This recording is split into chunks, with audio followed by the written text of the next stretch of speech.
जय गुरु जी। संगत जी, जो संगत आज गुरु जी का सत्संग सुनने के लिए, गुरु जी की महिमा जानने के लिए, गुरु जी की बड़ाई जानने के लिए सब मौजूद है, मैं सबको प्रणाम करती हूँ।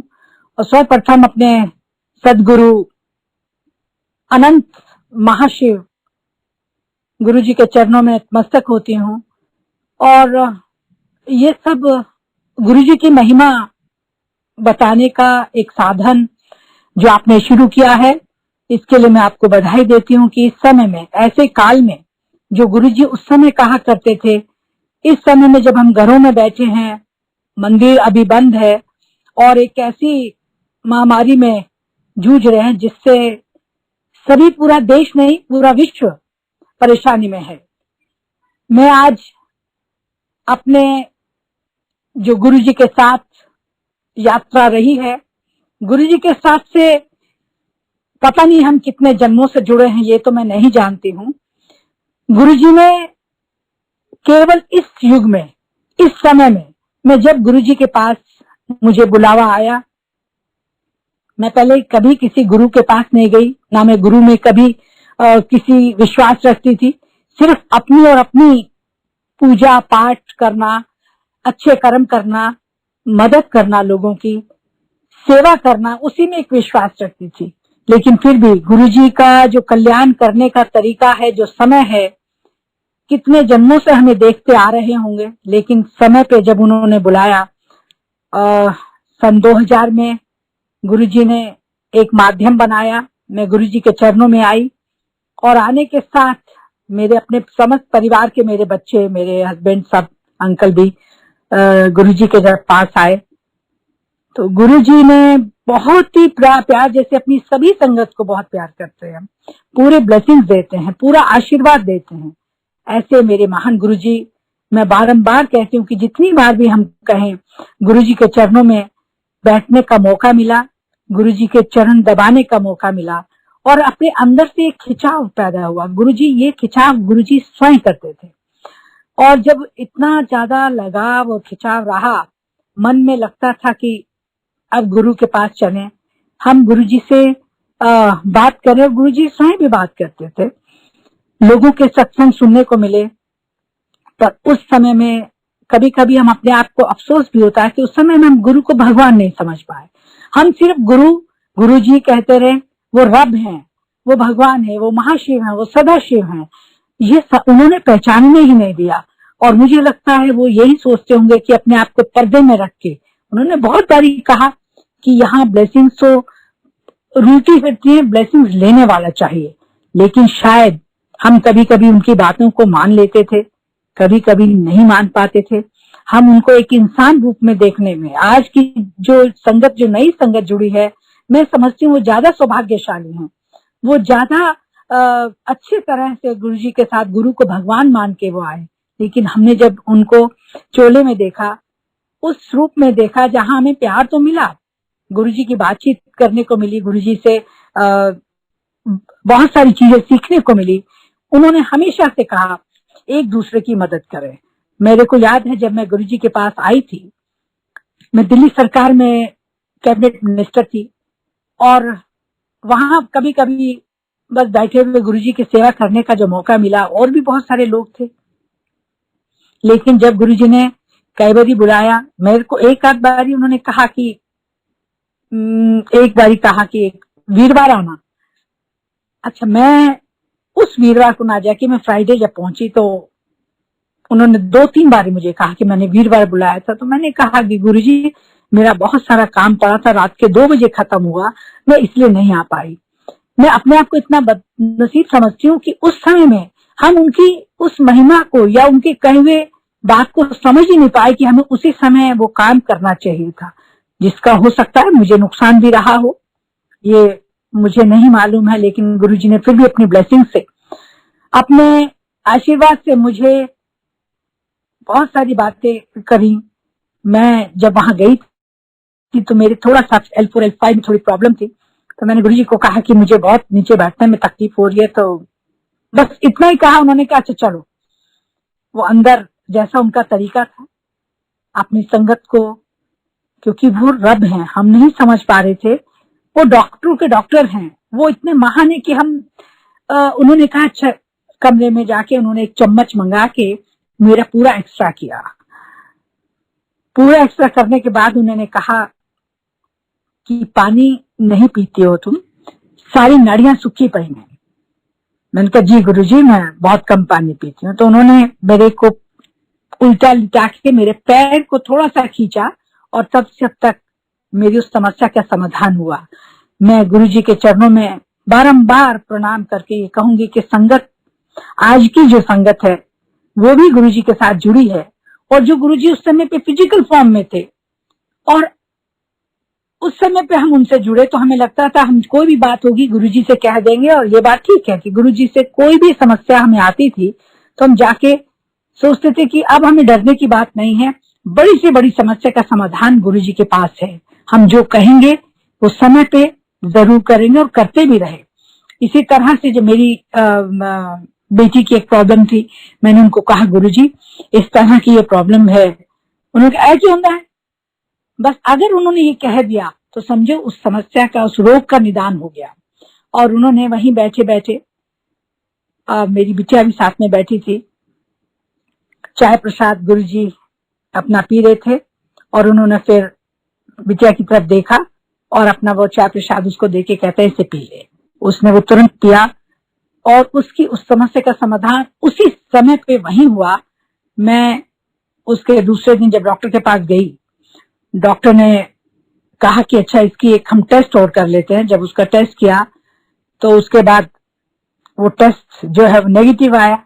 तो मैंने उनको कहा कि आप तो इतना डरा दिया था कि इसका शादी नहीं करिएगा, इसका ये नहीं करिएगा, डॉक्टर ने इतना डराया। लेकिन डॉक्टर कहता हो सकता है कि इसमें कोई रिपोर्ट में गलत हो, लेकिन मेरा मन तो अंदर से जान रहा था कि तुम क्या जानोगे, मेरे तो बड़े डॉक्टर जो बैठे हैं वो मेरे सतगुरु महाराज गुरुजी महाराज हैं, जिनका केवल एकमात्र नजर भर से देखने से ही उस समस्या का समाधान हुआ। मेरे गुरु महाराज ने ऐसे अनेकों अनेकों काम मेरे परिवार के, मेरे बच्चों के इस तरह सीखे। गुरुजी महाशिव हैं और महाशिव का एकादश रुद्र रूप हनुमान है। एक बार मुझे पता है मेरी मदर का गिरने से फ्रैक्चर हुआ था, अपर पार्ट में जो उनका कूल्हा था वो टूट गया। मैंने गुरुजी का आके कहा, गुरुजी ने कहा कि 5.25 किलो गुड़ छोटे मंदिर हनुमान मंदिर में चढ़ा देना। मैंने वहीं से अपने नेफ्यू को फोन किया, अपने भतीजे को फोन करके कहा कि गुरुजी ने कहा एक छोटे मंदिर में 5.25 किलो गुड़ चढ़ा देना। और वही हुआ। उसने जिस मंगलवार को वो गुड़ मंदिर में दिया, उसके मेरे ख्याल से 15 दिन के अंदर अंदर उनका वो सारी समस्या का निदान हुआ, उनका वो ठीक हुआ। और फिर मैं गुरुजी के पास एक बार जब मैंने उनकी अपनी मदर की फोटो दिखा के कहा कि गुरुजी इनका ठीक से चले, तो उन्होंने हल्के से देखने के बाद कहा कुछ और मांग लो। पर मेरी समझ में नहीं आया, मेरा दिमाग एकदम बंद हो गया। गुरुजी के सामने कभी कभी बोलने को नहीं होता था, मैं चुप रही और फिर मैं चुपचाप बैठी रही। उसके बीच में बहुत सारी जन्में हमारी चलती रही, बच्चों का कल्याण किया। बिटिया की जब शादी हुई तो उन्होंने, शादी के बाद मैंने उसे बुलाया तो फिर गुरुजी ने उसको अपने ब्लेस किया, जामुंडा दिता। वो समझ ही नहीं पाई क्योंकि गुरुजी बहुत तेजी से पंजाबी बोलते हैं, बोलते रहे तो समझने में थोड़ी दिक्कत आती थी। इसी जर्नी में चलते चलते जब गुरुजी ने मुझे कहना शुरू किया कि पार्लियामेंट का इलेक्शन है, मैंने कहा गुरुजी बीच में गैप नहीं आने दूंगी, क्योंकि जो 2003 में पहले असेंबली था उसके बाद पार्लियामेंट था और मैं असेंबली में थी क्योंकि दिल्ली में कैबिनेट मिनिस्टर रही। गुरुजी चुप हो जाते थे। फिर कुछ दिन बाद उन्होंने यही चीज दोहराई, मैंने फिर वही जिद करी कि नहीं बीच में गैप नहीं जाने देंगे गुरुजी, ये राजनीति है, इसमें बहुत मुश्किल हो जाती है। गुरुजी चुप रहे। लेकिन हो सकता है कि गुरुजी को मेरे रास्ते में कुछ बाधाएं दिख रही थी, लेकिन वो मुझे नहीं कहा, लेकिन मैं भी अपनी जिद में अड़ी थी। लेकिन उसी समय पे गुरुजी ने जब ये कहा और मैंने माना नहीं। तो 2003 का जो इलेक्शन था, मैं एक दिन सोई, गुरुजी ने स्वप्न में दर्शन दिए। और दर्शन कैसे कि मैं सो रही हूँ, मैं अपने उस इलाके में घूम रही हूँ और वहां पे सारी चीजें मुझे नेगेटिव नजर आ रही हैं। लेकिन एक जगह पे जाके मैं खड़ी हुई और मैं बहुत चिंता में थी। मैं सोच रही हूँ कि मैं रोज इतना काम करती हूँ, मैंने इस क्षेत्र की 20 साल से 25 साल से सेवा की है, फिर मुझे ऐसा क्यों नहीं है। ये ड्रीम में सब कुछ चल रहा था। तो मैं जैसे ही एक जगह पे खड़ी हुई और मुझे लगा कि कुछ जो नेगेटिव चीज दिखाई दे रही थी मुझे, तो मैंने एकदम पीछे मुंह किया तो ऊपर पीछे मुझे बहुत बड़े शिव नजर आए और मेरे मुंह से एकदम निकला भूतनाथ। अच्छा, मुझे नहीं पता था कि हम शिव को भूतनाथ कहते हैं, जब तक मुझे नहीं पता था। उस ड्रीम से मुझे पता चला कि शिव को भूतनाथ कहते हैं। और मैंने जब देखा, शिव की ओर देखा, तो मैं उनको देखते रह गई। मतलब इतने बड़े थे कि नीचे जमीन से लेकर आकाश तक नजर आ रहे थे। और जब मैं उनको देखी, मेरे मुंह से जब भूतनाथ निकला, इतना निकलते ही मैंने देखा कि उनका एक हाथ ऊपर उठा और ऊपर धरती और आकाश के बीच में सैकड़ों नाग, तरह तरह के, हर रंग के नाग थे। मैंने उनको भूल गई, मैंने नाग देखने लगी। इतनी देर में उन्होंने एक नाग हाथ में पकड़ा और जैसे हाथ में पकड़ा तो वहां से उसके बाद मैं अपने घर में, मतलब मुझे अपने ड्रीम में लगा कि मैं अपने घर में आ गई, बैठ गई। और वहां पे गुरुजी आए पीले चोले में और उन्होंने आके जैसे ही आए, मैंने कहा गुरुजी को प्रणाम करके, तो वो मेरे मंदिर, एक मेरा मंदिर था माता का, तो वो अंदर आ गए और अंदर आके उन्होंने धीरे से एक दरवाजा, उसके बीच में एक स्टोर था जिसमें मैं मंदिर का ही सारा सामान था, उन्होंने वो धीरे से खोला। मैंने कहा गुरुजी क्या कर रहे हैं आप, क्या कर रहे हैं? और उन्होंने वो नाग वहां छोड़ के मुझे कहा कि इसको दूध पिलाना, ये सब ठीक हो जाएगा। मैंने कहा गुरुजी ये तो निकल जाएगा। उन्होंने कहा नहीं निकलेगा। ये कह के गुरुजी चले गए और मैं वहीं बैठ गई। ड्रीम में मुझे ऐसा लगा कि मैं, एक वीक बीत गया तो मैंने सोचा कि मैं देखूं गुरुजी को है कि वो कहा। मैंने धीरे धीरे जैसे दरवाजा खोला तो वो मुझे नाग वहां नजर नहीं आया। तो मैं बहुत डर गई और इतनी देर में मेरी आंख खुल गई। आंख खुल गई, सुबह उठ के मैं बहुत सोचती रही। मैंने कहा ओहो ये तो बहुत गलत हो गया, मैंने कहा था वो निकल जाएगा, देखो नहीं मिला, मेरे को नहीं मिला। लेकिन गुरुजी की महिमा थी। गुरुजी अपनी संगत को कभी नीचे नहीं गिरने देते। हर तरह से गुरुजी अपने परिवार की तरह, हमेशा से उन्होंने संगत से बहुत प्यार किया है। मैं संगत से यही कहूंगी कि जितना उन्हें प्यार करो, जितना उनको सिमरो, जिनका जितना सिमरन करो गुरुजी का नाम जपो, क्योंकि वो कहते तुम मेरा सिमरन करो मैं तुम्हारे काम करूंगा। तो जितना नाम लो, जितना सिमरन करो, उतना ही कम है। जब मैं ये सोचती रही तो मैं उस समय इंचार्ज थी कुछ प्रदेशों की, तो हिमाचल प्रदेश के इलेक्शन थे, मैं हिमाचल प्रदेश में थी। वहां फिर मैं मंडे के व्रत भी रखने लगी थी और मैं हर मंडे दूध, नाग देवता को दूध और शिवलिंग पे दूध चढ़ाना शुरू किया। मैं एक दिन वहां से आ रही थी और वहां से आने के बाद मुझे प्रसाद में एक बारी छोटे नाग मिले और मैं पहले वहम में थी कि क्या हम रख सकते हैं इसको कि नहीं रख सकते हैं। घर में तो मैंने वहां के पुजारी से पूछा कि आप मुझे दे रहे कि, कहते हाँ इसे तो, ये तो प्रसाद है। तो मैंने बोला ठीक है। उसके बाद इलेक्शन हुआ।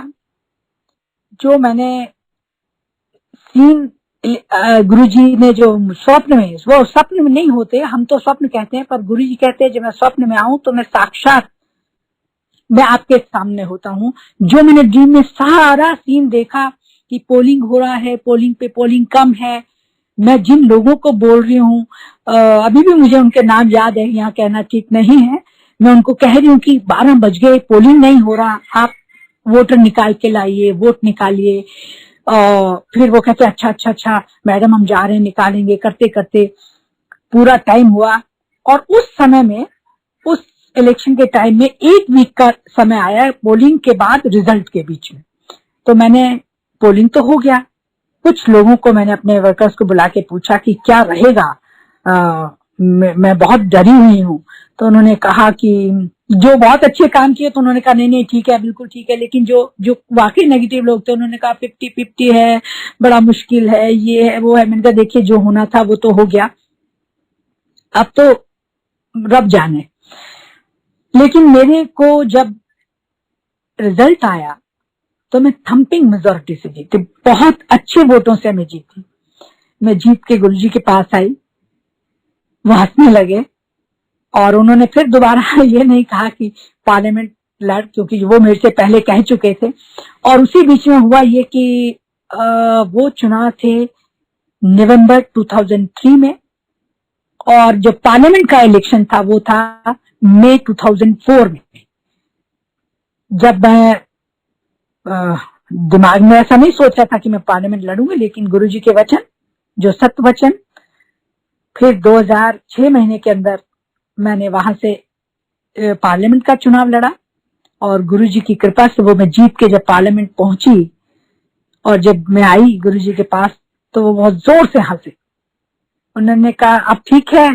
मैंने कहा गुरुजी बिल्कुल ठीक है, आपकी कृपा है और आपने जो कहा मैंने माना, लेकिन जिद करके माना। मैं माफी चाहती हूँ कि हमें इस तरह की चीजें कभी कभी नहीं करनी चाहिए, लेकिन जो मैं ये भी समझती हूँ गुरुजी ही मति देते हैं हमें, हमारे में कोई इतनी बुद्धि नहीं है वो सुमति देना। मैं प्रणाम करके गुरुजी से कहती हूँ गुरुजी अपने चरणों की सुमति हमें देना, जिस सुमति से हम इस जगह पे जहां भी हैं यहाँ बैठ के सेवा कर सकें, घर परिवार की भी करें, बाहर की भी करें, गरीबों की दलितों की मदद कर सकें। ये बुद्धि, ये ताकत, ये शक्ति मुझे देना, ऐसा गुरुजी से हमेशा से मैं मांगती रही। और उसके बाद गुरुजी ने बहुत सारी चीजें मेरे से कही। मेरी बड़ी बिटिया की शादी हुई, फिर सेकंड वाले की हुई, तब उन्होंने मुझे कहा सबसे छोटी बेटी की भी अदा भी ब्याह कर दे। मैंने कहा गुरुजी अभी तो बहुत छोटी है और इसमें पढ़ाई चल रही है तो फिर क्यों यार। अच्छा, हम उस समय पे मैं समझ नहीं पाई गुरुजी की बात को कि गुरुजी का कहना हाँ तुरंत मान लेना चाहिए।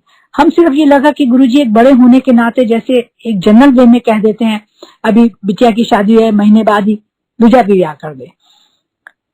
मैंने कहा गुरुजी मैं भी हंस के टाल गई, लेकिन कोई दिमाग में ऐसी नहीं आई कि बहुत जल्दी शादी करने के लिए क्यों कह रहे हैं गुरुजी। उन्होंने सब कुछ रास्ते पे बताए, लेकिन पता नहीं मैं उस समय पे नहीं की और मैं उसी तरह से चलता रहा। 2007 में गुरुजी ने चोला छोड़ दिया और जब मई 2007 में 31 मई 2007 में चोला छोड़ा, उस समय पे हमारी जो स्थिति थी एक ऐसी स्थिति बनी कि ना दिन लगता था ना रात लगती थी, हर वक्त गुरुजी की याद में गुरुजी आप कहाँ गए। हम तो इतने बेफिक्र थे कि गुरुजी जब जो भी कुछ होगा गुरुजी से कह देंगे। बड़ी से बड़ी कोई रोग आया, कोई परेशानी आई, कोई दिक्कत आई, जिस जगह पे भी हम रहेंगे क्या करें गुरुजी, कहाँ जाएं अब हम। मतलब मंदिर, बड़े मंदिर जाते थे, बहुत कम लोग उस समय पे वहां होते थे और हम लोग 50, 60, 70 धीरे धीरे वो बढ़ते चले गए। लेकिन उस समय जो भी मैं देखती थी बड़े मंदिर में हम बैठ के, जो बैठा है वहां रो रहा है, मेरी भी आंखों से बहुत आंसू आते थे। मैं कभी कभी सोचती थी कि इतना इस लेवल पे आके कोई देखेगा मुझे क्या कहेगा, ये क्यों रो रहे हैं, लेकिन रुकते ही नहीं थे आंसू, इतने आंसू थे। मेरे साथ में एक आंटी बैठी थी, वो भी रो रही थी। मैंने उससे पूछा क्या, वो कहते गुरुजी मेरे को कहते थे मुंडा ले ले, एक और मुंडा ले ले। मैंने गुरुजी को हाँ नहीं कहा। अब गुरुजी चले गए, अब क्या होगा। तो मैं उसको कहने लगी कोई बात नहीं गुरुजी, मैं खुद रो रही हूँ लेकिन मैं उसको कह रही थी कि नहीं नहीं कोई बात नहीं, आज गुरुजी से अभी भी प्रेयर करेंगे, गुरुजी से जो बात करेंगे, आज भी गुरुजी हमारे बीच में हैं और वो सुनेंगे जरूर। जाते जाते जाते जाते बहुत समय तक हम इसी तरह से करते रहे। फिर जब 2007 के बाद जब दूसरा चुनाव 2009 में आया तो पूरे देश में डिलिमिटेशन हुआ। डिलिमिटेशन होने के बाद मेरी कॉन्स्टिट्यूएंसी भी बदली गई। अब मैं उस समय पे बहुत घबराई और मैंने याद किया गुरुजी अब मैं क्या करूं। मेरे मंदिर में बैठी हूं, मैं गुरुजी से पूछ रही थी गुरुजी अब मैं क्या करूं, मेरा तो कोई नहीं है और अब मैं किसकी किसकी पूजा करूं, कैसे कहूं, कहां जाऊं। डिलिमिटेशन के बाद वो कॉन्स्टिट्यूएंसी भी दूसरी हो गई। मैं ये कहते कहते वहीं मंदिर में सो गई। और मंदिर में फिर मेरे को गुरुजी ड्रीम में आए। जो तस्वीर गुरुजी की रखी थी उसी चोले में गुरुजी ने ड्रीम में आके खड़े होके ऐसे हाथ से इशारा किया अपने दाईं ओर ऐसे करके। तो मैंने देखा, नीचे से मैंने देखना शुरू किया। नीचे पैर दिखे, शेर के पैर थे ऊपर ऊपर। जैसे मैं पेट तक पहुंची तो फिर मैंने कहा गुरुजी कौन है, ऐसे मेरे मुंह से निकला। देखा तो एकदम, मैंने कहा अच्छा माँ दुर्गा। तो गुरुजी ने मेरे को इशारा करके कहा और मैंने प्रार्थना शुरू करी।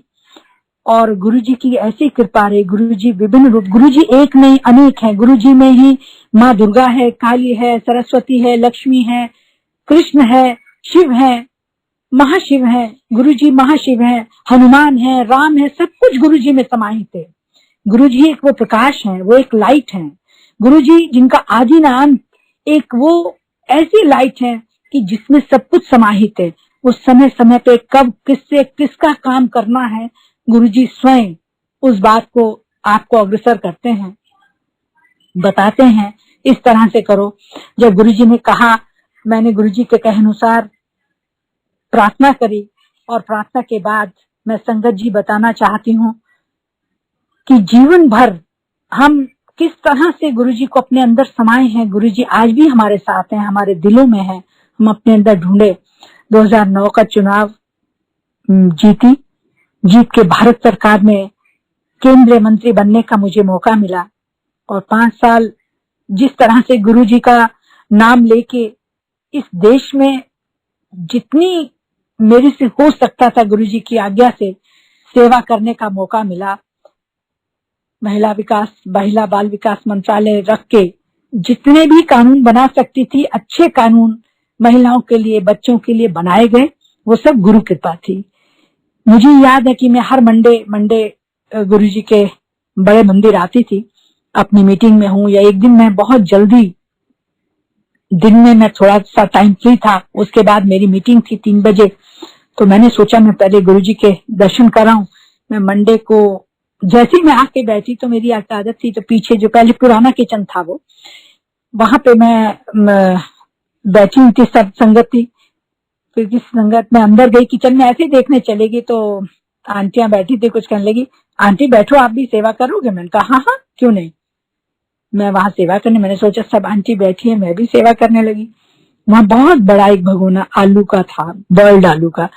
तो बोली इन्हें छीलना है, मैं भी उनके साथ छीलने लगी। और हुआ ये गुरुजी की अपनी कृपा होती है, उनकी परीक्षा समझो, या उन्होंने जो सेवा लेनी होती है। मैंने जैसे छीलना शुरू किया तो एक अंकल ने उसमें से एक आंटी को बुला लिया, फिर दूसरी भी चली गई किसी काम से, तीसरी भी चली गई, चौथी भी चली गई, मैं रह गई अकेली। बहुत सारे, मैंने बोला मैं अकेली और मेरे को जाना वापस मेरी मीटिंग के लिए। मैंने अपने सेक्रेटरीज और उनको सब बुला रखा था अपने मंत्रालय में। फिर मैंने फोन किया अपने पीएस को कि मैं आज नहीं, आज के बदले कल पोस्टपोन करो मीटिंग, और मेरे को किसी काम में फंसी हूं मैं। वहां पे मैंने उसे पूरा किया। तो उसके बाद तुरंत वो जब मैंने पूरा किया तो एक उतना ही बड़ा भगोना बहुत बड़ा भर के फिर आ गया, और मैं अकेली। तो मैंने भी डिटर्मिनेशन कर लिया कि जो गुरुजी की आज्ञा, जो गुरुजी की सेवा, मैंने वो भी शुरू किया। और मैं कहती हूँ कि मैं हैरान हूँ कि मैंने अकेले ने फिर वो पूरा छील के जैसे करा। मैं जाने के लिए तैयार हुई तो एक अंकल आए, कहते आंटी थोड़ा धनिया भी साफ करके करो। मैंने कहा जय गुरुजी। मैंने वो भी लिया, वो काम किया। काम करने के बाद मैं जब चलने लगी तो उन्होंने कहा कि अब कहाँ जाओगे, अब तो आप प्रसाद लेके जाना, लंगर प्रसाद भी है वो लेके जाना। मैंने कहा जैसी इच्छा गुरुजी की। फिर मैं वहां से फिर 10 बजे के करीब फ्री हुई, तब मैं आई और मैंने गुरुजी को बहुत शुक्राना करा। शुक्राना मेरे मालिक, हो सकता है अनेकों गलतियां हम कर देते हैं, अनेकों भूल हम कर देते हैं, बहुत सारी हम जब गुरुजी के रहते रहते बहुत सारी जिद कर लेते थे। गुरुजी जो कहते थे कभी कभी हम अपनी बात मनवाने के लिए उनसे जिद करते थे। मैं बहुत माफी मांगती हूँ गुरुजी से कि उस समय पे अगर हम वो ना करके उनकी हर बात मानते, क्योंकि पर वो बख्शनहार है, वो बख्शने के लिए हमारे बीच में एक इंसानी रूप का चोला लेके आए थे। हमारी वाणी गुरुवाणी में भी लिखा है, बख्शनार गुरु जी आप बख्शने आए हो, हमारी गलतियों को बख्श दो। जितना हमारी गलतियां हमने की हैं जाने अनजाने में, आप तो बख्शते हैं, अपने बच्चों को माफ करते हैं। और उन्होंने जैसे ही जब ये सब हुआ, मेरा समय इस तरह से गुरु जी की याद में जब चलता रहा, मेरे परिवार का, उन्होंने जिस तरह से अपने, एक बारी जब मैं बैठी थी उनके चरण दबा रही थी, और मैं जब गुरु जी चोले में थे, उस समय पे उन्होंने मेरे को अपने जूती प्रसाद दिया, वो आज भी मेरे पास है। और उसका मतलब अब समझ आता है कि गुरु जी हमेशा अपने चरण देने का, उनके जो हमेशा हम चरणों में रहते थे, उनके चरण देने का मतलब कि आज भी वो चरण हमारे घर में हर वक्त, गुरु जी हमारे अंग संग हैं। हमारे अंग संग जब है, जब हम उन्हें स्मरण करते हैं। और सब लोगों का ये कहना है, गुरु जी ने कभी नहीं कहा कि अमृत वेला करो, लेकिन हमारा ये मानना है कि जितना हम सिमरन करें, अमृत वेले में करें, या सोते जागते उठते बैठते खाते पढ़ते लिखते, जब भी हमें समय मिले हम गुरु का सिमरन करते रहें, गुरु हमारे साथ रहेंगे। और जितनी बाधाएं हैं, जितनी परेशानियां हैं, वो अपने आप दूर करते हैं गुरु जी। अब कोई भी ऐसी चीज नहीं है जो गुरु जी दूर ना कर सकते हो। वो मरे हुए को जिंदा करने की जिसमें शक्ति है। ऐसे बहुत सारे सत्संग हैं कि जिनका जीवन नहीं था, जिनका जीवन कुछ समय का था, और वो आगे गुरुजी ने उनको ब्लेस किया, नई जीवन दिया, नया जिंदगी दी। मेरे साथ भी एक बार ऐसा हुआ, अभी 6-7 महीने पहले की बात है, एग्जैक्टली दिन और महीना तो मुझे याद नहीं, पर 6-7 महीने हो गए। मैं ऐसी बैठी थी, अपना टेलीविजन देख रही थी, और एक नारियल गिरी होती है, मैं नारियल की वो गिरी खा रही थी चबा के। अचानक पता नहीं क्या हुआ कि मेरी वो विंड पाइप में फंस गई, जरा सा टुकड़ा फंसा, और इतनी ज्यादा मेरे को कफ आई कि वो निकल ही नहीं पा रहा था। और उसके बाद क्या, मेरे को एकदम डार्कनेस आ गई, अंधेरा हो गया। उस अंधेरे में मुझे गुरुजी की तस्वीर नजर आई, और मैं उनको, उससे पहले मैं एक सत्संग बुक में पढ़ के बैठी थी कि किसी अंकल के वो फूड पाइप में उनका कुछ फंस गया था। तो दिन भर वो कहने लगे, मैं बहुत परेशान था, केला भी खाया, पानी भी पिया, ब्रेड भी खाया, लेकिन उनको वो पूरी तरह से खुल नहीं पाया। ये सत्संग में पढ़ के ही मैं कुछ दिन पहले पढ़ा था। और उस अंधेरे में जब मेरे सामने बिल्कुल अंधेरा आ गया, गुरुजी की तस्वीर आई, तो मेरे को उन अंकल का वो सत्संग याद आया। इतना याद आते ही मेरे को जोर से एक बड़ी सी सांस मैंने अंदर खींची, पता नहीं कैसे, वो खींच नहीं रही थी पहले, पर मैंने जोर से खींच के अंदर से जब कफ किया तो वो बाहर निकल गई। जय गुरुजी। और मुझे विश्वास हुआ कि गुरुजी ने मेरे को दूसरी लाइफ दी है, दूसरी जिंदगी दी है, क्योंकि वो एक ऐसी चीज है कि फूड विंड पाइप में अगर कोई चीज फंस जाए तो सेकंड्स नहीं लगते, 8-10 सेकंड अगर और ना हो, और किसी को पता नहीं लगता कि हुआ क्या है, ना वो हॉस्पिटल जाने लायक होता है ना कुछ। लेकिन गुरु की, जैसे मैंने गुरु जी को ध्यान किया, गुरु जी को याद किया, और उन्होंने तुरंत मेरे को उसी डार्कनेस में सिर्फ गुरु जी दिखाई दिए, और वो कफ आके मेरा बाहर निकल गया वो, और मुझे ठीक से सांस आनी शुरू हुई। मैं हैरान इतनी थी कि अगर ऐसा कुछ होता तो, ना मेरे पास बच्चे हैं, ना कोई नहीं था मेरे पास, मैं अपना टेलीविजन देख रही थी। गुरु जी बहुत बहुत शुक्राना। किन शब्दों से मैं शुक्राना करूं, किन शब्दों से, किस मुंह से, जो आपने ये शरीर दिया है, जो जीवा दी है, ये नाम जपने के लिए दी है। नाम जपें, हम जितना नाम जपें, गुरु जी तो कहते हैं कि तुम जितना जपोगे, जितना करोगे, काम करोगे, उतना ही गुरु जी तो आपके साथ साथ चलेंगे। हर समस्या का समाधान गुरु जी के पास है, चाहे वो आपकी पर्सनल समस्या हो, चाहे शारीरिक समस्या हो, या आर्थिक रूप से कोई समस्या हो, सामाजिक रूप की समस्या हो, बच्चों की हो, परिवार की हो, समाज की हो, इस देश की हो, जो भी समस्या है गुरु जी कल्याण करेंगे। आज का समय, ये लॉकडाउन से जब शुरू हुआ, और जिस तरह से कोरोना की इस महामारी में सब लोग कितने डरे हुए हैं, सबके व्यापार बंद हैं, दुकानें बंद हैं, सरकारी कर्मचारी बेचारा परेशान है, व्यापारी परेशान है, दुकानदार परेशान है, मजदूर परेशान है, किसान परेशान है। इस बाधाओं को दूर करने के लिए मैं गुरुजी से प्रार्थना करती हूँ, गुरुजी आप जो भी हैं, जहां भी हैं इस समय पे, आप संभाले, सबको सद्बुद्धि दें, ज्ञान दें, हमारा रास्ता खोलें और हम कैसे सेवा कर सकते हैं एक दूसरे की, हम एक दूसरी संगत की सेवा कर सकें, संगत के साथ मिलके जो सोच रहे थे, जो गुरुजी जैसे कहते थे कि मैं एक बड़ा परिवार दे के जा रहा हूँ, हमारा अपना परिवार, हमारे अपने रिश्तेदार, हमारे अपने वो साथ इतने नहीं होंगे जितनी संगत साथ देती है। और संगत भी हमेशा सुख में दुख में एक दूसरे के साथ खड़े रहेंगे। गुरुजी ने बड़ा परिवार बना के कह के दिया था कि ये एक इतना बड़ा परिवार मैं दे के जा रहा हूँ। ये हमारे देश में नहीं, अब तो विदेशों में जहां भी जाओ गुरु संगत मिलती है। वो एक ऐसा परिवार है जिससे हम अपने मन की बात कहते हैं, हम अपने उनकी बात सुनते हैं, उनकी मदद करनी है उनकी मदद करें। हम संगत को हमेशा ये चाहिए कि जब भी संगत हमारी जहां भी है, हम उसके साथ गुरु परिवार के साथ मिल के चलें, मिल के काम करें। और एक ऐसे समय में जब इस देश पे कुछ कोरोना जैसी विपदाएं हैं या अनेकों अनेक परेशानियां हमारे साथ हैं, हम एक दूसरे की मदद करते हुए आगे चलें। गुरुजी कहते थे कि सेवा करना जरूरी, गुरुजी खुद करते थे। गुरुजी स्वयं लंगर प्रसाद पहले जालंधर में भी अपने हाथों से लंगर प्रसाद देते थे।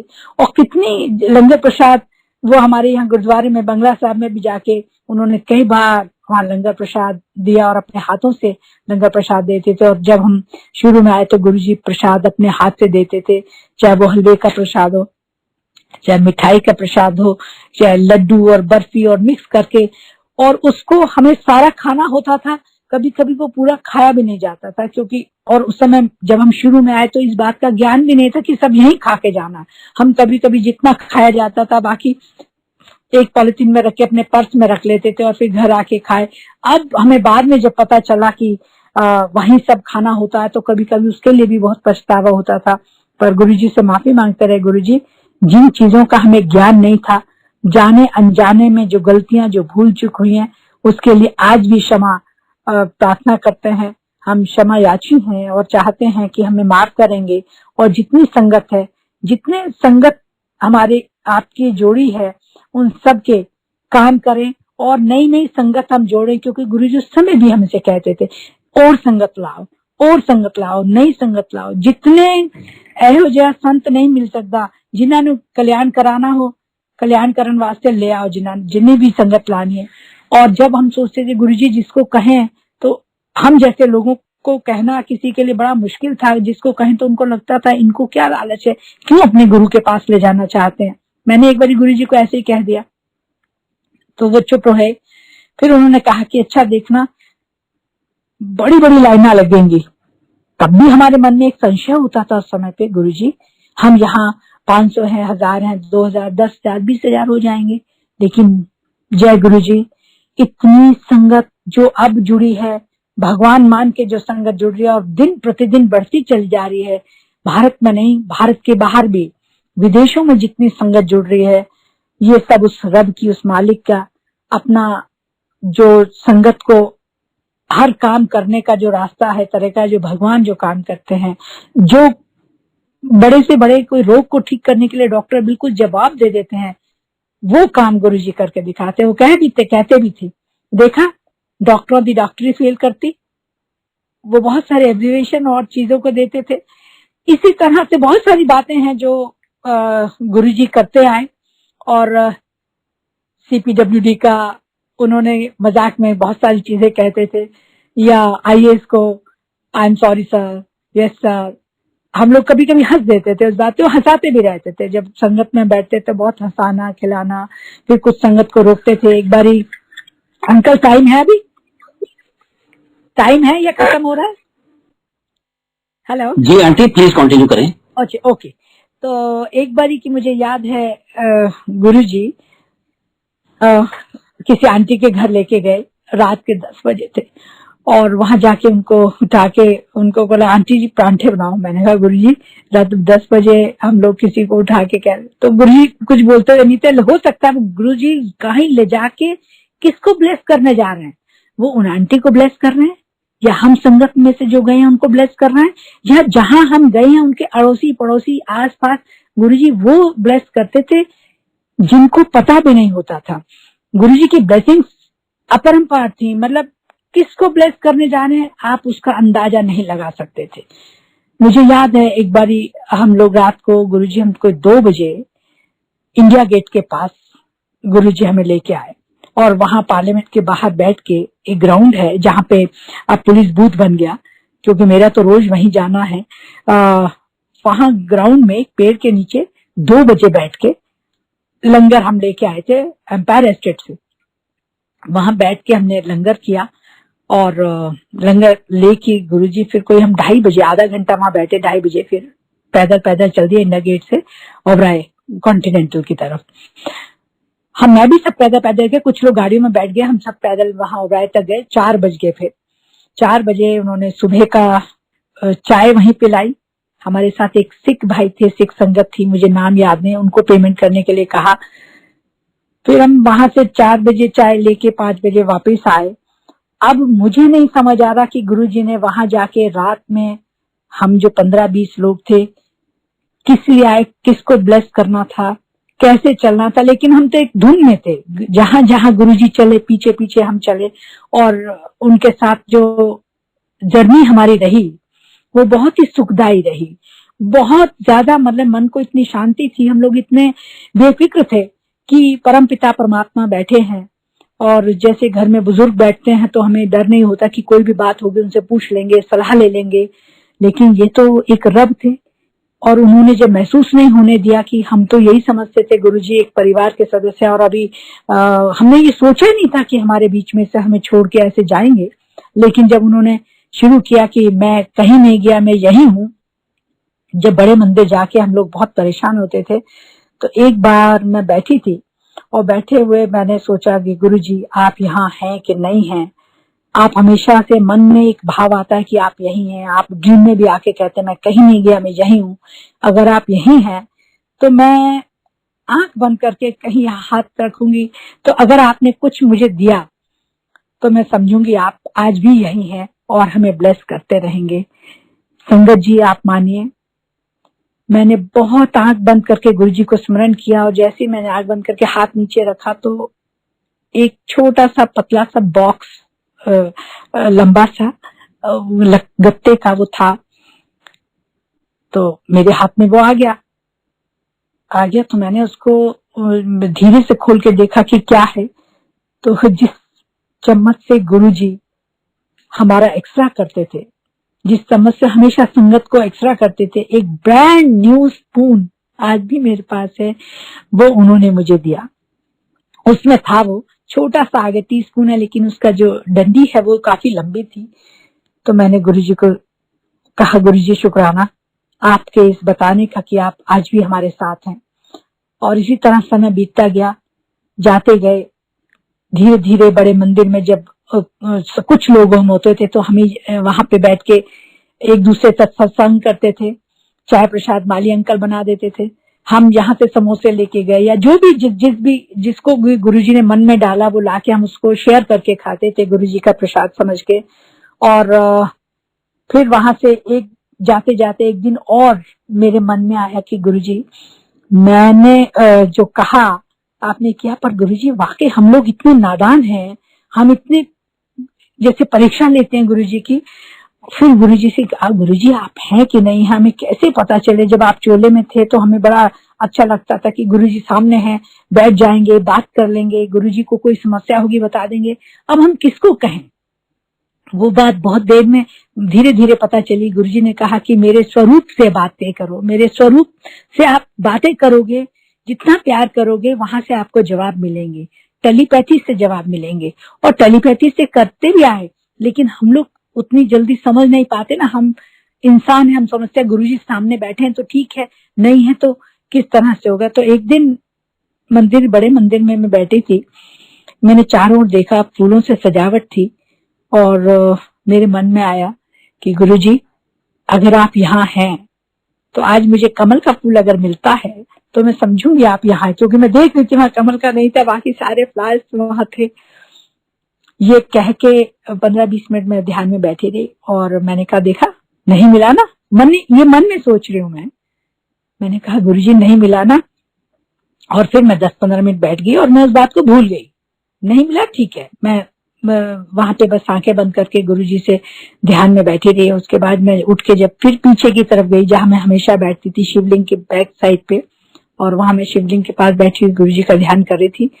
लेकिन मुझे ये ध्यान ही नहीं रहा कि मैं अंदर क्या बोल के आई क्या नहीं। इतनी देर में सदा मासूम आके बैठे और उन्होंने कहा मासूम जी ने कि आपको मेरी सीडी मिली। मैं बहुत कम किसी से बात करती थी उस समय, तो मैंने कहा नहीं। उन्हें कहा अच्छा अच्छा मैं भी देता हूँ। उन्होंने अपना बैग खोला, बैग खोल के एक सीडी दी मुझे, और उस समय सीडी चलती थी, सीडी दी। उसके ऊपर कवर जो था उसमें इतना बड़ा कमल का फूल और उसके बीच में गुरुजी का स्वरूप। उन्होंने जैसे मेरे हाथ में दिया तुरंत मुझे ध्यान आया, अरे मैं अंदर जो बैठ के बात करी थी मैं तो भूल ही चुकी थी। लेकिन मैं भूल जाऊं, संगत भूल जाए, पर संगत ने जो मांग की है गुरुजी कभी नहीं भूलते। वो अपने बच्चों से भी ज्यादा जैसे प्यार करते हैं हम लोग अपने बच्चों को, उससे भी ज्यादा अपनी संगत को प्यार करते हैं। जैसे उन्होंने कमल का फूल दिया, मैंने माफी मांगी, गुरुजी हम बहुत सारी चीजें गलती से हम परीक्षा लेते हैं, हमें ये नहीं करना चाहिए, लेकिन हमें जजमेंट कैसे हो कि आप हमारे साथ हैं। मैंने कहा कि मैंने अंदर मांगा, ये बात मैंने किसी को नहीं बताई, मैंने अपने मन में रखी। और अब जब भी कभी सत्संग में मैंने एक दो बारी पहले भी सुनाया तो उसमें ये बात कही कि गुरुजी हमें नहीं भूलते हैं। गुरुजी जब जिसका एक बारी हाथ पकड़ लें वो कभी नहीं छोड़ते। हम भूल सकते हैं, गुरु कभी नहीं छोड़ते। इसीलिए हमने कहा गुरुजी हम हाथ आपका ना पकड़ें, आप हमारा हाथ पकड़ो, आप संगत का हाथ पकड़ो। आप संगत के हाथ पकड़ के चलोगे तो हम कभी नहीं छूटेंगे, और आपका पकड़ा हुआ हाथ हमेशा जीवन में हमें आगे ले जाएगा। चाहे कितना भी बुरा वक्त आए, चाहे कितना भी अच्छा समय आए, आप हमें सही मार्ग पे, सद मार्ग पे चलाएंगे, सही रास्ते पे चलाएंगे। और हमारा जो मन में इच्छाएं हैं, जो हमारे कर्तव्य हैं, उनको हम पूरा करते हुए आगे बढ़ेंगे। वो गुरु की संगत जो आज हम गुरु के साथ चल रहे हैं, जो गुरु ने एक बड़ा परिवार दिया, उन्होंने कहा भी बहुत सारी तकलीफें आती हैं, बहुत सारी दिक्कतें आती हैं, लेकिन गुरु के साथ साथ रह के समय पे हमेशा वो आपको सही समय पे अच्छा फल देंगे। हम जो मांगते हैं कई बारी वो हमारे लिए ठीक नहीं होता, लेकिन जो हम गुरु जो देते हैं वही हमारे लिए ठीक है।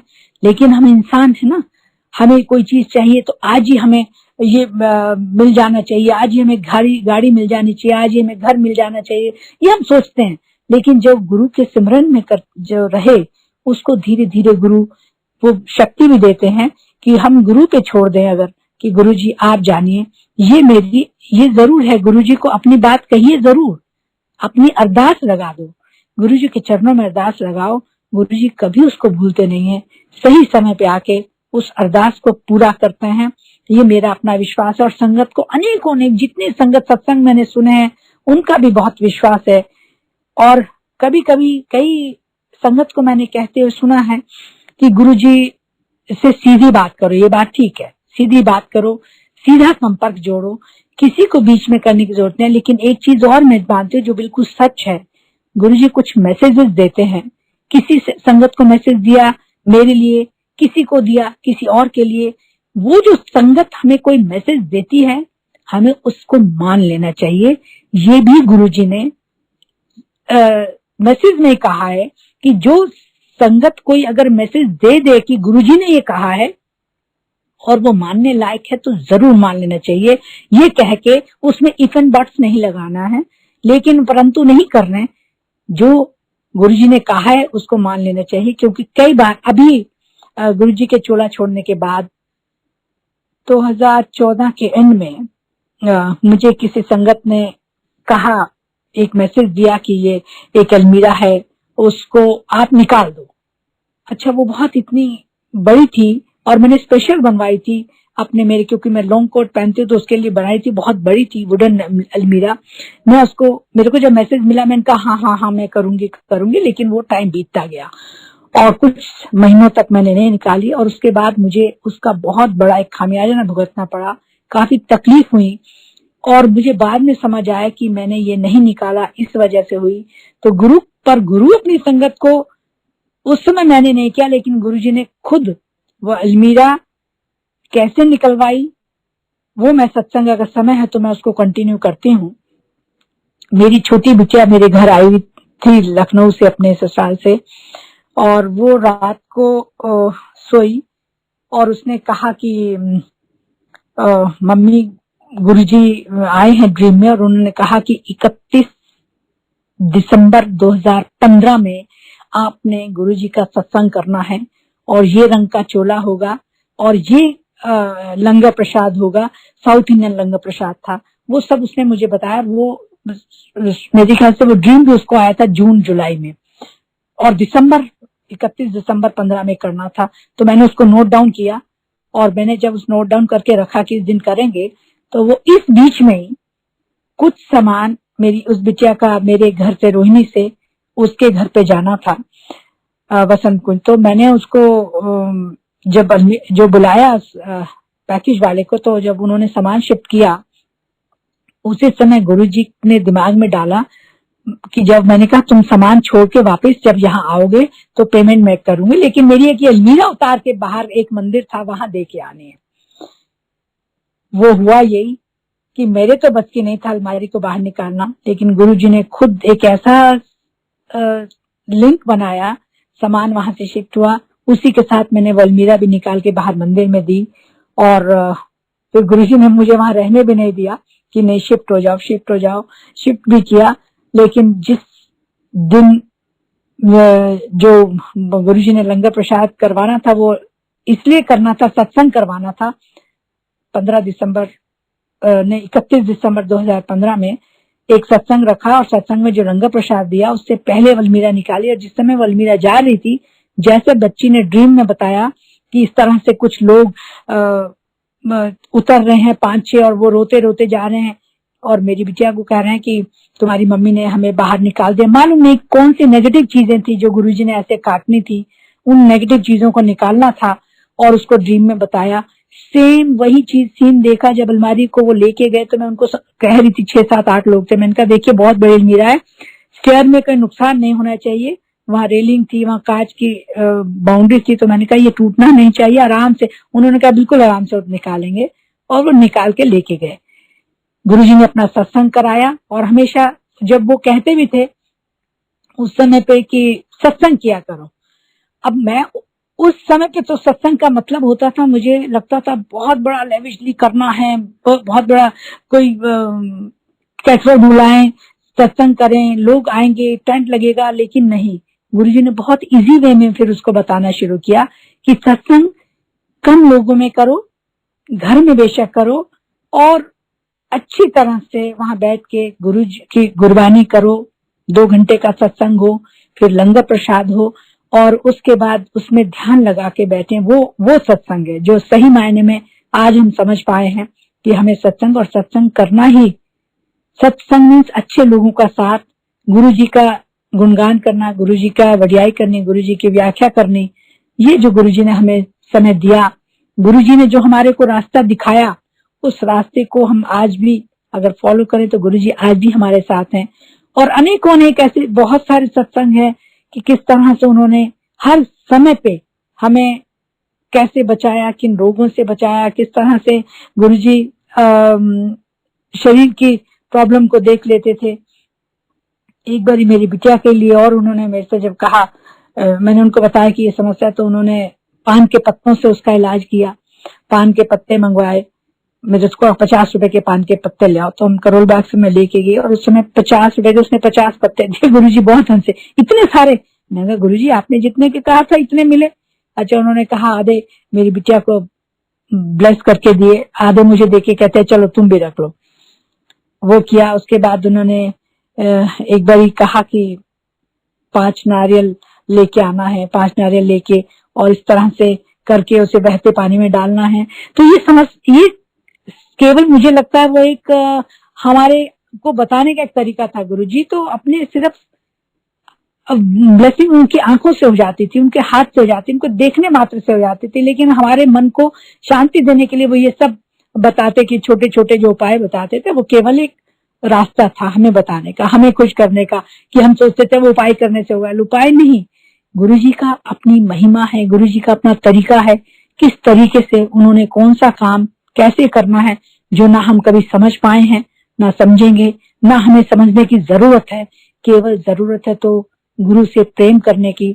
गुरु जी का जो हमारे को जितना हम उनका सिमरन करें, जितना हम उनसे प्रेम करें, जितनी हम उनसे बातें करें, जितने स्वरूप के आगे बैठे हैं, हम ध्यान लगाएं, अपने बच्चों को भी यही रास्ता दिखाएं, यही शिक्षा दें और गुरु से प्रार्थना करें कि गुरु जी आप हमारे बच्चों की, हमारे परिवार की, एक्सटेंडेड परिवार की, गुरु संगत की, समस्त गुरु भक्त जितने भी हमारे संगत हैं, जो गुरु जी को हर सब समय स्मरण करते हैं, और जो नहीं भी करते हैं वो भी ऐसे संगत जो गुरु जी जैसा चाहते थे सबको ब्लेसिंग दें। ब्लेसिंग वो कहते तो रूढ़ी फिर दें, ब्लेसिंग लेने वाला चाहिए।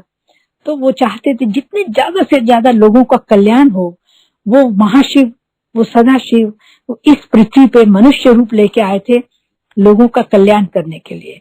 और ये शिव पुराण में भी लिखा है, उन्होंने कहा जब जब इस पृथ्वी पे जग हानि होगी, मनुष्य हानि होगी या कोई भी समस्या आएगी, शिव मनुष्य रूप लेके संगत का कल्याण करने के लिए इस युग में आएंगे। वो कलयुग, आज जैसा कलयुग है, गुरुजी के रूप में हमें मिले। और आज वो गुरुजी कहीं नहीं गए, आज भी हमारे बीच में है। ना जाने कितने रूपों में कहाँ है, किस तरह से हम उन्हें देख नहीं पा रहे, लेकिन जो रूप हमने स्वरूप देखा है, हमें उसी स्वरूप से जब बात करते हैं तो हमें उसका जवाब मिलता है। हमें उसके कल्याणकारी जो हमें जिन रास्ते पे जिन्होंने चलाया था वो हमें मिलता है और गुरुजी हमारा कल्याण करते हैं। मैं गुरुजी के कैसे वर्णन करूं, ना तो मेरे पास इतने कोई शब्द हैं, ना ज्ञान है, ना वो बुद्धि है। केवल जो गुरुजी ने बुलवाया मैंने बोल दिया। मैं तो पहले ही सोच रही थी कि मुझे क्या बोलना है, मुझे कुछ पता ही नहीं चला। बहुत सारी अनेकों चीजें गुरुजी की याद आती रहती हैं जो मैंने आज बोली है। संगत जी, अगर मैंने कुछ गलती कही हो या कुछ ऐसा किया हो तो उसके लिए मैं क्षमा याची हूँ, क्षमा प्रार्थना करती हूँ गुरुजी से भी। गुरुजी के चरणों में शत नमन करती हूँ और गुरुजी से प्रार्थना करती हूँ, गुरुजी सभी संगत का कल्याण करो, सबको सद्बुद्धि दो। जो आपस में कोई इस देश में जो कुछ हो रहा है वो ठीक हो, सब प्रेम से रहें, भाईचारे से रहें और ये उन्नतशील बने, ये देश उन्नतशील बने और हम आपका नाम लेके चलें। जितनी हम सेवा कर सकते हैं आपके माध्यम से, आपकी दी हुई शक्ति से, आपके दिए हुए शरीर से, जो भी हम कार्य कर सकते हैं, जो भी हम पूजा कर सकते हैं, जो भी हम गुरु आपका नाम जप सकते हैं, उतनी हमें शक्ति दो, अपनी समिति दो, अपने चरणों की सुमति हमें दो कि उस समिति से हम अच्छे कार्य कर सकें। मैं इन्हीं शब्दों के साथ गुरु जी को पुनः शत प्रणाम करती हूँ, नमन करती हूँ और प्रार्थना करती हूँ कि जो भी ये सत्संग सुन रहे हो सबका कल्याण हो। गुरु जी सबका कल्याण करो, सबकी इच्छाएं पूरी करो, सबकी मनोकामना पूर्ण हो, किसी प्रकार का दुख परेशानी वो ठीक हो जाए। जय गुरु जी अंकल जी।